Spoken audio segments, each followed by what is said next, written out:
Thanks for checking out Connect This. Today we're talking about the top 5 IoT trends for 2015, plus we're joined by a special guest.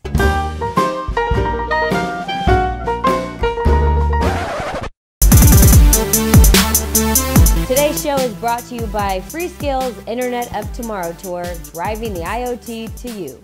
Thanks for checking out Connect This. I'm Stormy O'Donnell, and this week we'll be taking you trend by trend through the top 5 IoT trends of 2015. And I'm Cassie Gallo. We're also joined by special guest Jason Marcheck with Current Analysis. Thanks so much for joining us. But first, tell us a little bit about what you do.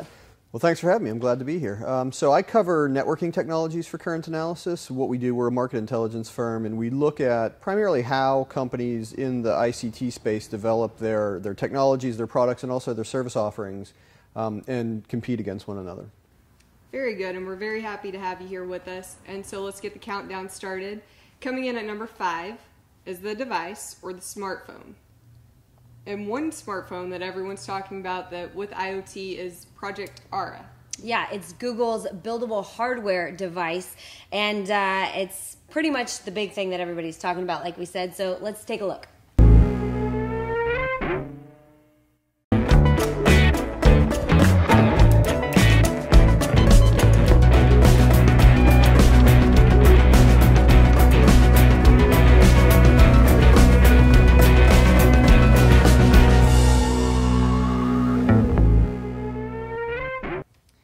And to go along with Project Aura, the smartphone, Google just partnered, they just announced it this week with Lapka, and they're building some pretty crazy, I guess you call them phone blocks. I don't really know what they're calling them for this, but I know one of them acts as a CO2 alarm, and then another block is a EKG that you can use on yourself, on your phone, to figure out any kind of chest pain or anything like that, so it's pretty incredible. It's pretty handy. And so, understandably so, experts are calling this the wave of the future. So Jason, is this something that is going to take off here pretty soon?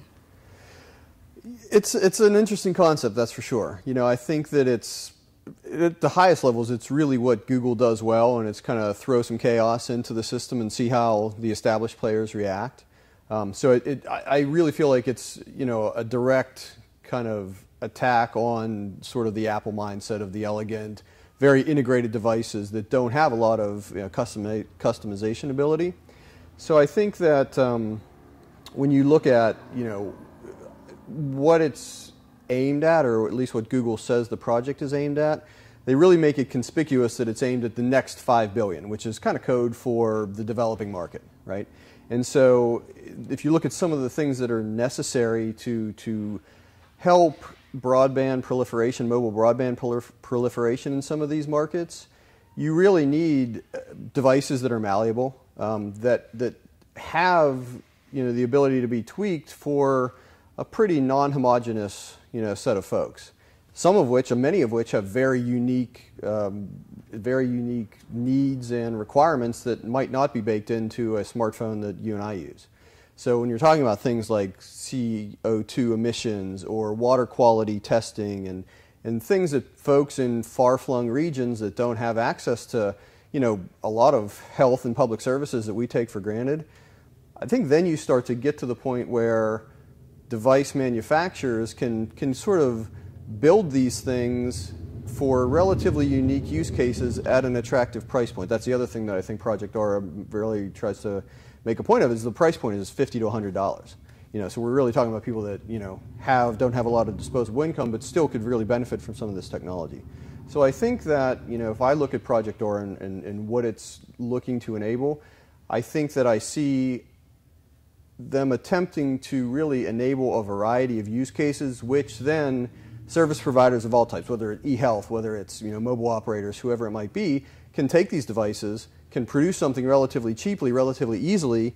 If it works good, if it doesn't work, allow, you know, some user-defined customization, and really, you know, attack or serve that, you know, vast market of folks that don't have access to mobile broadband and smart devices. So it seems like it'll be pretty attainable price-wise for consumers. So do you think more hardware companies are going to be going this route, or do you think as IoT evolves that everything will be more application-based?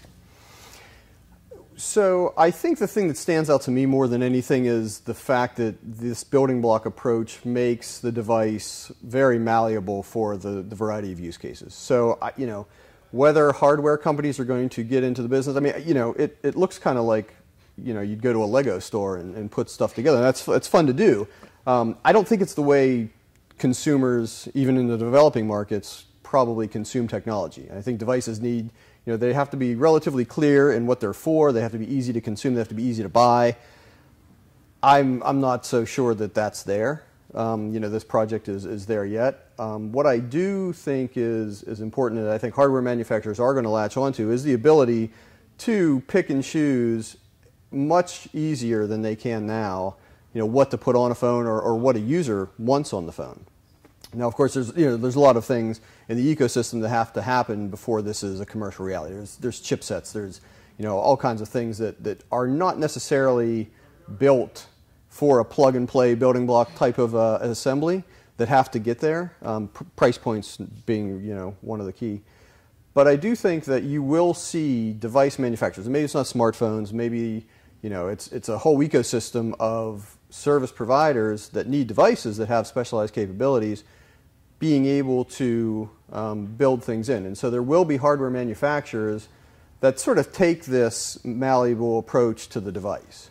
How that ends up looking, the form factor obviously has to be attractive and whatnot, but I do think there is the opportunity here for device manufacturers to be a lot more flexible than they ever have been in the past. Sure. That's very interesting stuff, and I know Project Aura, they're in, I think it was just released in Costa Rica, maybe test models or something, but they said maybe sometime this year a U.S. release date, so we'll follow that and see. And coming in at the number 4, sorry, got a little ahead of myself. Number 4 on the trends is connected health.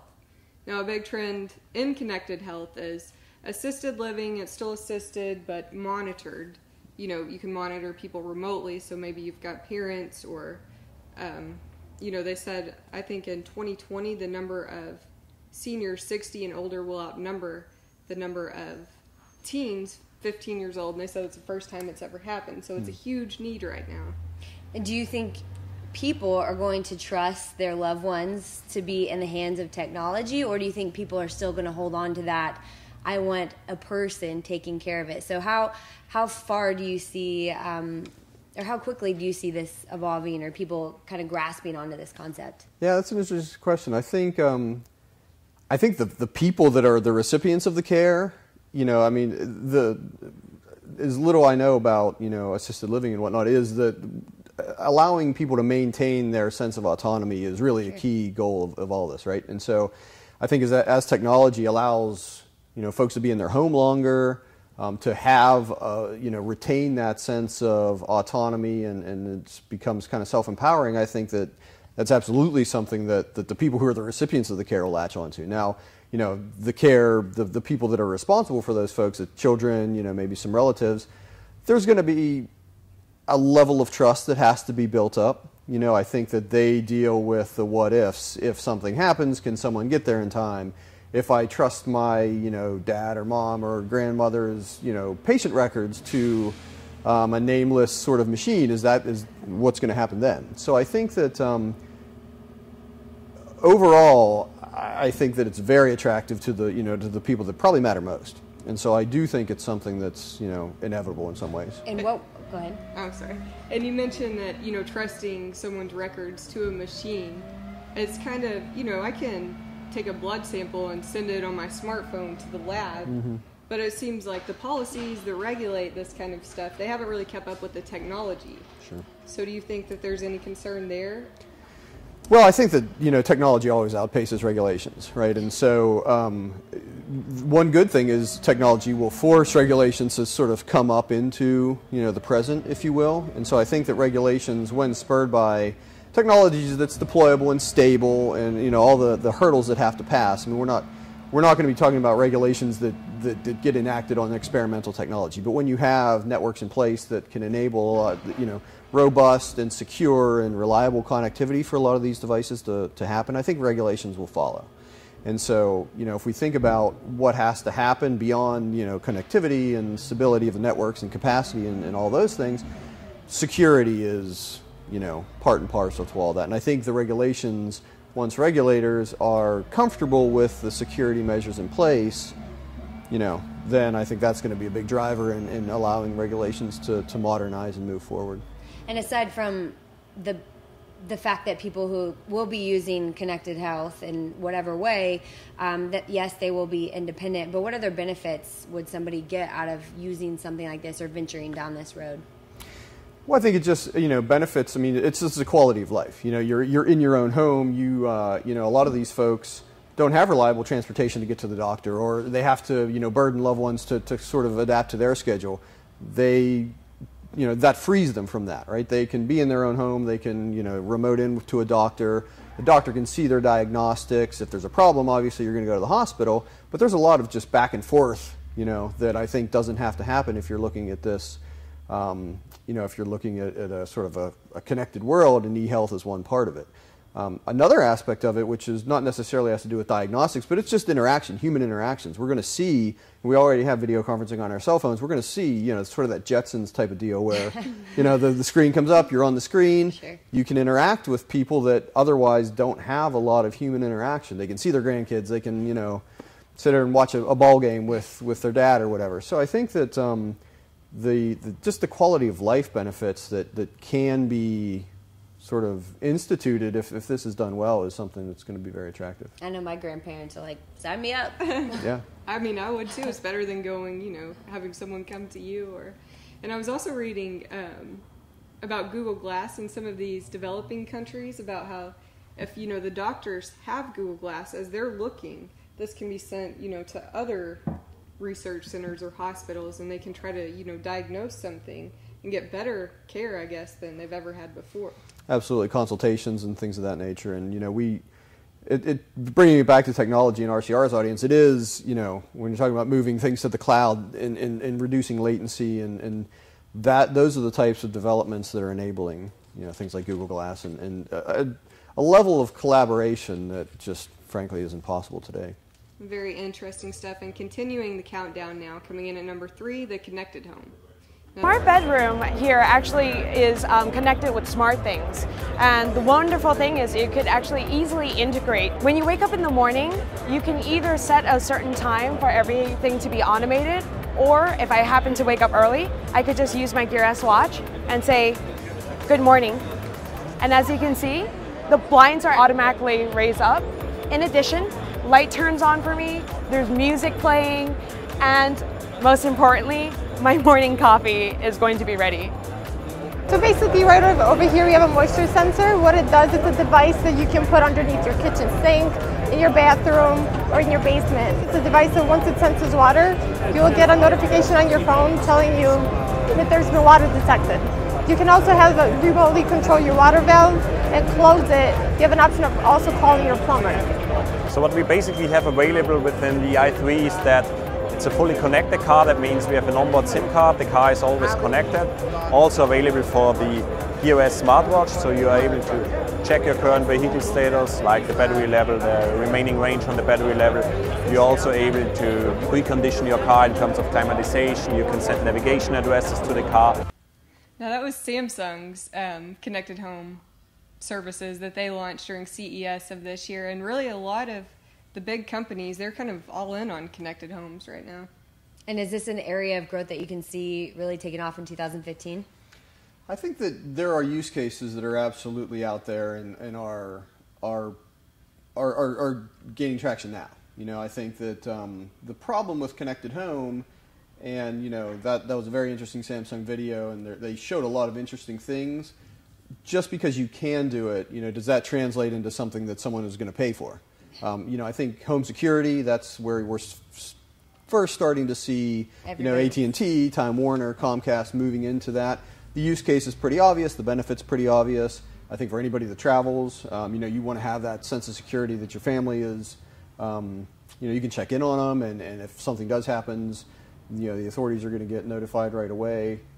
Obviously, you can see a use case there. Some of the other things, the market has to come around. We have to as an industry, demonstrate why you want to be able to wake up and, you know, tell your watch to turn everything on and start the coffee maker. I mean, that's great, that's cool, that's neat. How much am I going to pay to do that? I'm not sure yet, you know, and I'm not sure that anybody is. And so, oh, I'm sorry. Yeah, go ahead. I was just going to say, there's still no standard yet, is there, when it comes to developing this? Like, there's no standards. I mean, I think there's probably in a good way. You know, you want, in a situation like this, you want to bring as many developers to the table, as much spaghetti thrown up against the wall, if you will, as you can, see what sticks. Now, obviously, as we get into some things that are a lot more sensitive, transmission of records to a security company, you know, the more third parties you interact with and data sharing, some regulations are going to happen there. But as far as, you know, technology development standards are concerned, I think the MO for a lot of, you know, AT&Ts of the world and folks are to have as many developers in their labs as they can to, you know, develop things that, quite frankly, we might not know about right now, or we might not think we want, or the application of the technology, we might not be thinking about it in the right way.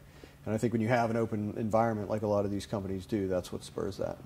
So you think security is really what's going to boost this trend? It's absolutely the thing that, you know, the operators, the service providers are looking at right now as something that, you know, it's a use case that is digestible. The value proposition is relatively straightforward. There's a myriad of them. As they figure out the business models, then you'll start to see them come to market. But that's really the thing. I mean, the operators need to figure out the business models, and I'm not sure that they have all those details worked out yet. Because everybody wants their coffee maker to turn on at a certain time, but I think security is really what gets people to latch onto these types of things. I'll pay $100 a month for that, to have my windows open, to have, you know, a lot, you know, cameras and whatnot. I'm like, how much am I going to pay to have my coffee maker turn on in the morning? Yeah. I might pay $100 to have coffee. Like, whenever you get up, I'm ready for my coffee. I just told my watch to make it. My watch is now starting the shower. You know. Not too bad. So connected homes, big trend. And then coming in at number 2. Wearables. Now, I've had several, I don't know how many people at CES, or tons everywhere, that have told me this is the year of the wearables. Mm-hmm. Wearables everywhere. Now, a couple of examples I know at CES, Intel had a spider dress on display, and I guess this can also be used as kind of a self-defense mechanism. If you get too close, you can, the prongs, I don't know if that's what you would call them, if they go out to scare people off. Every dad with a daughter's dream, right? No kidding. So I don't know if you'll see this in, you know, Dillard's or your favorite store anytime soon, but it was pretty cool. And then also a big push in fashion for wearables. Swarovski teamed up with Misfit to come up with this idea. So we partnered together to develop the first truly wearable technology for women. So we've developed a clear crystal Swarovski Shine, which fits with 9 jewelry accessories. And the way that it works is you just double tap on the crystal and you see your progress in these small lights, and then there's a watch function that indicates the time. And my favorite part about this collection is it's truly modular. So we have the Swarovski Shine piece, which is the activity tracker, which works with 9 different accessories, everything from a bracelet to something more casual as a bracelet, all the way to a really dressy necklace and something you could really wear out. So what we really would like to do with this is serve women that feel quite underserved in this space, and give women the opportunity to wear an activity tracker really across their entire life. So from when you go to the gym to when you go to work to when you go out. So I like the crystals. I mean, you can wear it with anything, like they said, like from the gym to a night out. They also have, what I thought was interesting, is a model of it that's solar powered, and they said that you have to, I guess, just put the crystal out in the sun for, I don't know, a day or so, and then it lasts all week. So I thought that was pretty cool. Hey, not too bad. Yeah, not too and Jason, why do you think this wearable technology is just now taking off? Well, I think that, you know, a lot of wearable technology really relies on robust network connectivity, and so a lot of what you're seeing, you know, will rely on LTE. You know, maybe not a Fitbit, but a lot of the really sophisticated things, you know, there has to be a powerful network behind it. And so I think that's, you know, one of the reasons why it's just starting to, you know, blow up now. I think we have we will see a lot of activity in wearables over the next couple years. I mean, CES is a perfect example of that. There is almost an unlimited number of things that can be done, can be worn, eventually even embedded into your body. But I think that, and we talked about this a little bit before, is the way that consumers adopt technology, it has to be easy to understand and it has to be easy to purchase. Now, easy to purchase is one thing, but easy to understand and make the connection between why I want to do this is something. A Fitbit, I get it, right? I can absolutely see why I want to wear a Fitbit. A smartwatch, maybe, but yeah, there's still questions out there. I don't want Google Glass on my face. I can see why a surgeon might, and have a consultation, but as a consumer device, I'm not so sure. Some things that, talk about your mood, absolutely not, so. I don't think too many single guys want to see a spider dress on a bunch of girls at the bar. And what about, we were talking before and you said you saw like some kind of antenna, bunny ears or something? Bunny ears that'll, this is a couple years old actually, but it'll, indicate whether you're engaged in a conversation or, your brain is at rest. And again, it could be a little bit, difficult in, say, a situation where you're paying attention to someone or you want them to think they are. It's strange. I mean, if you see a bunch of people walking around with bunny ears that are telling you their mood, that's, I don't want to wear that. Yeah, absolutely. Year of the wearables. Back to the countdown. Number 1, connected car. I don't think this is a surprise to anyone. The industry is supposed to grow 96% this year. Every big automaker is getting into connected car, basically with some model or another. Audi at CES, I'm sure you've probably heard about this or seen it, they had a journalist in a self-driving car from California to Vegas the whole way, which is pretty amazing, and we have that video. Audi was the pioneer auto manufacturer here at CES. History belongs to the brave. Audi made history here in the United States. The Audi A7 piloted car, an automated test drive of more than 560 miles, stretching from the heart of Silicon Valley to the hive of innovation here at CES. It was pretty wild. I mean, you're driving at 65 miles an hour and then making a lane change, coming left, going right. It was unreal. We have been leading the way in piloted driving for over a decade now. Audi proved that a true turning point for the automobile has in fact arrived. Now, I will say the journalist was pretty brave. They tried to do the same thing in 2013, but I guess the self-driving technology failed, and they had to take over in the middle of the drive. So, think if you were like going from California to Vegas taking a nap, which is probably illegal, but and you don't have somebody there to take over. Yeah. So it's interesting. It goes back to the thing. The question that we asked with the assisted living, do you put yourself in the hands of this technology when your life is at risk? Yeah. And so where do you see the market? What does the market look like for these connected cars? Well, I think connected cars are absolutely, most manufacturers nowadays have models that they're putting some form of, OnStar has been in GM cars for how long, and that's really the predecessor of a lot of this thing. But you see, a lot of models, Honda and BMW and manufacturers around the world now are putting, Apple CarPlay in some models. They're putting MirrorLink in some cars.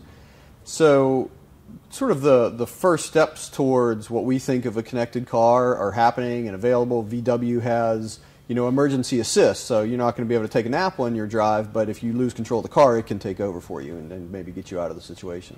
So that's, we see those. That's commercial today. Where we get to the point where, connected cars, as we sort of, know about them and from what we hear in the media, with LTE coming in and you have a hotspot in the car and you have some, some monitors in the back seat and they're streaming Netflix and you have the car telling you where the cheapest gas is on your way home, that kind of thing.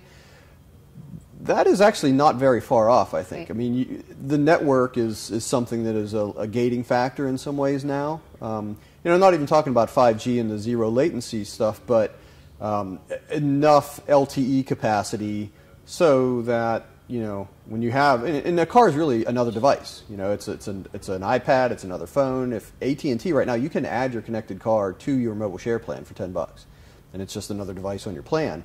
But as you add more of these things, I mean, we all have experiences when we're in a city center and we can't, get a data connection. That can be frustrating, and then if you add a bunch of more cars into the mix, compounds the frustration. So I think as we move towards a lot of mobile technologies like HetNets, like carrier aggregation, LTE broadcast for helping these cars to upload or download their next versions of their software and things like that. When those technical hurdles become overcome, I think you're going to see it become a lot more pervasive, and that's this year, that's next year, 2017 type time frame. Right, and it seems like the auto industry is always a little bit further behind when it comes to this fast-paced technology, and rightfully so because of the strict safety restrictions. So with this big jump with connected cars, what challenges does connected cars face? Yeah, well, I mean, so the first and foremost is distracted driver. Right. Austin, you're not allowed to use a device of any sort. You're not allowed to even have it in your hand. And so what happens when you can put your phone in the car and then your screen comes up on the dashboard? Is that any better? Right. So there's that. All that needs to be thought through. I think that, it's sort of a trial and error type of a thing. Different auto manufacturers have different takes on how to seamlessly integrate technology into the cars. That's a big one. And then, like I said, being able to ensure a positive customer experience is pretty important because a lot of these are high-end vehicles. If you promise a service and then it falls down, if your kid can't watch Netflix because you're driving through downtown Austin and everybody is on their phone, that's going to create a frustrating customer experience. So I think that it's two things, right? It's technology and densifying networks and making sure the capacity is there to ensure a positive customer experience, but also working through the safety issues that just have to do with distracted driver, and that's not even the things we're talking about is driverless cars and sensing everything around them. That's well down the road, I think. I wish I had a driverless car in Austin traffic. Right. You spent, an hour trying to get 5 miles today? Exactly. Yeah, absolutely. So we need them here. And Stat. well, that wraps up the top 5 trends. But we did want to bring up a couple other key points. Connected cities, something else we're seeing a lot of right now.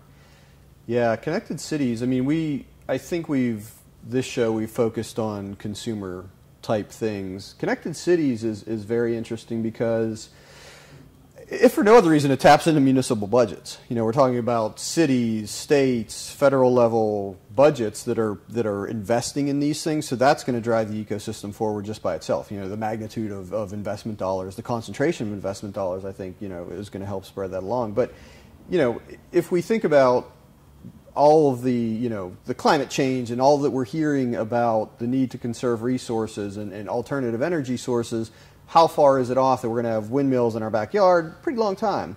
But if you start to think about smart ways of using electricity, smart ways of monitoring and regulating water usage, and that's pervasive, traffic, all this kind of things, you start to get towards conservation. And so I think that technology has a very powerful role to play there, and smart cities kind of sits at the heart of that. Sure, and that's huge, especially in Texas with the drought, and people are always changing water restrictions here and there. But if you just have a switch or somebody doing it for you, then hey. And the smart cities is, I know that a lot of cities recently have adopted the smart meters, but I know it seems like I've seen a lot of stories of them not working. Is the technology there yet? Yeah, it's fits and starts, and so there's. Reliability has a long way to go, especially when you're talking about, smart meters is one thing on the side of your home, whether, that can be frustrating. Traffic, you have smart, traffic lights and this sort of, this hive mentality where you're seamlessly controlling traffic and all that kind of stuff. That's the vision. That's where it's going. There's a lot of technology that needs to catch up. But I do think that is something that a lot of the technology companies are really looking towards as a powerful opportunity. Good. And I think that does it for us. We want to thank our guest, Jason, for stopping by and hanging out with us today. My pleasure. Next week, Cassie will take her driverless car and make coffee with her watch. All at the same time.